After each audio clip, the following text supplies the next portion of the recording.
If you've ever been at the shooting range, you probably heard this question at least once. How do you hold this thing? People argue about this question since firearms were invented. Some even write books or make videos.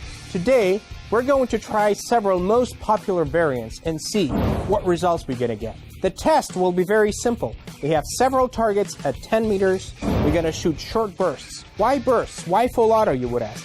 Well, first of all, it looks good.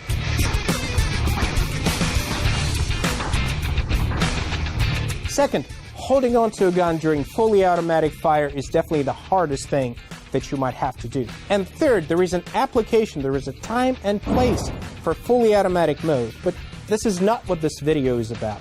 Don't try to find some tactical procedures in it. Today, we're going to use AK-103, chambered in 7.62x39. It doesn't have the worst recoil, but you definitely gotta have your technique straight if you wanna hold on to it during full auto. Okay, we're going to shoot the first target just like they tell us in Soviet manuals.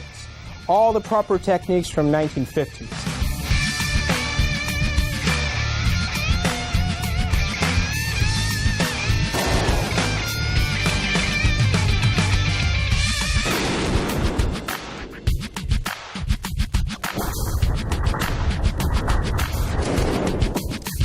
Okay, the biggest challenge was not to shoot the ceiling. Now, let's try something a little bit more up-to-date, something a little bit more fashionable, what some people call C-clamp. You gotta put your stock almost in the middle of your chest, and your left support hand is almost fully extended.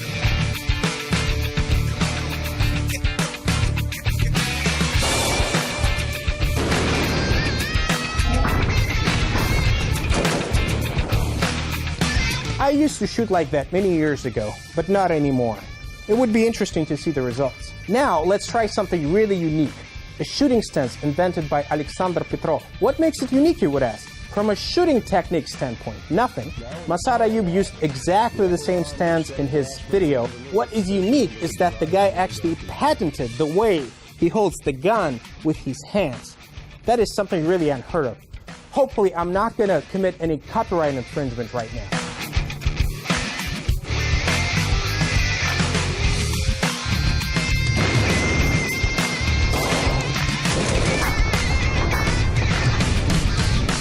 Well, interesting. I never really tried that before.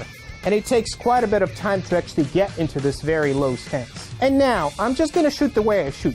This stance doesn't have any fashionable, cool name. If you really need one, you can invent it.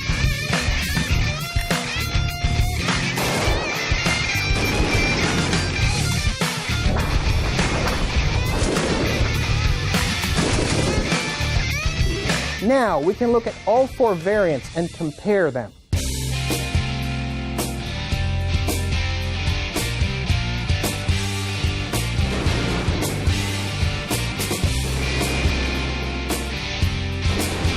Looks like number 2 and number 4 gave me the best control. Would be interesting to see the targets and find out how it really was. First target, classic Soviet manuals from the 50s. First shot is on the target, second one is on the edge of the target, and the third one, I don't know where it is. Second, C-clamp. I don't really use C-clamp anymore, but the accuracy is pretty good. But when you don't really train with it, you can't really guarantee a good result. So we've got some flyers here and there. Now, let's look at this unique Russian way of holding the gun. The dispersion inside the black circle is pretty huge, but there are very, very few flyers. You know, it would be interesting to try it again and see if I can get any better in it. And obviously, the best results are with a grip that I normally use, even though it doesn't have a fancy name. So, wrapping up, what is the best way to hold your weapon? You know, if we look at number 2, number 3, and number 4, the results are very, very similar. If you do everything correctly, if you have your fundamentals, and it doesn't matter if your way of holding the gun has a fancy name.